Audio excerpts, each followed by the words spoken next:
Time now for Media Watch, a look at what's been making news in the Chinese media. More than 300 students at a middle school in Fujian province in eastern China were forced to evacuate their dorms overnight when the floor caved in.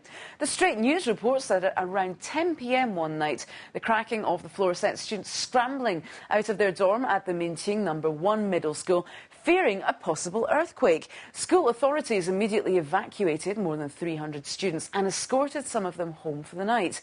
The remaining 200 students were placed temporarily in other students' residences. The whole building, which was only opened 4 months ago, has been cordoned off amid speculation that not enough concern was paid to the location of a nearby riverbed. Police in Shenzhen are investigating a lavish wedding banquet thrown by a senior police officer for his daughter following harsh media criticism. Scrutiny over last Sunday's banquet underscores outrage over rampant official corruption and perks seen as siphoning off public resources to a privileged elite. The Guangzhou Daily reports that the 100-table dinner thrown by Liu Xiangqiang, a deputy director of the Shenzhen Airport Police, cost almost $100,000, a staggering sum in a country where the average urban per capita income last year was just $2,300. Now, just days before Liu's banquet, another leading officer in Guangdong province was suspended after reports appeared about a housewarming party he held for more than 1,000 guests. 2 Pakistanis and 2 Afghans could face the death penalty in China following their arrest in a major heroin bust. The 4 were among 9 people arrested after police in Shenzhen uncovered around 320 pounds of heroin stuffed inside cotton bales back in September. They're believed to be members of the same transnational drug trafficking gang. Hong Kong newspaper Ta Kung Pao reports that the chief of the gang was arrested in early December by customs in Pakistan. The case follows the execution of Briton Akmal Sheikh last month, which sparked a diplomatic row between Beijing and London after disputes over Sheikh's mental health.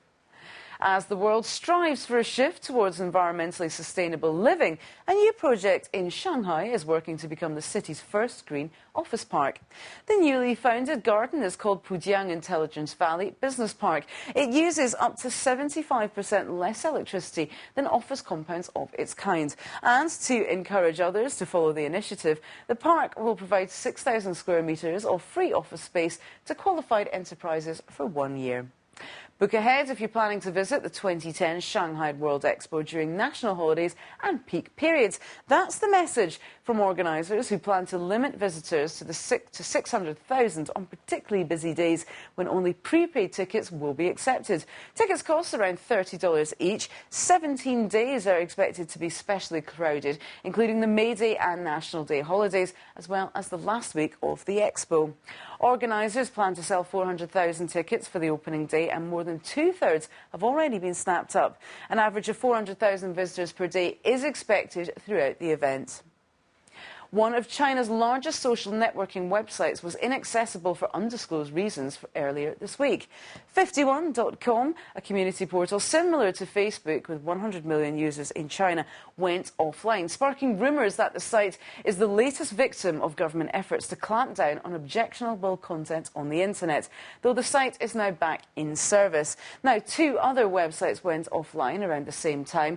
IT168.com, an information technology forum with 10 million members, and blogbus.com, a blog site with 5 million users.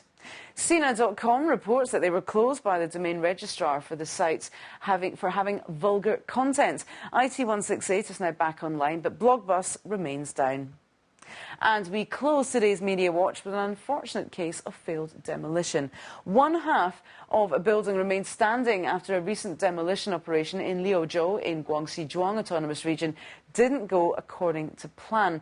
The first half of the building was successfully demolished, but the other half failed to fall when a second planned blast failed to detonate due to technical reasons.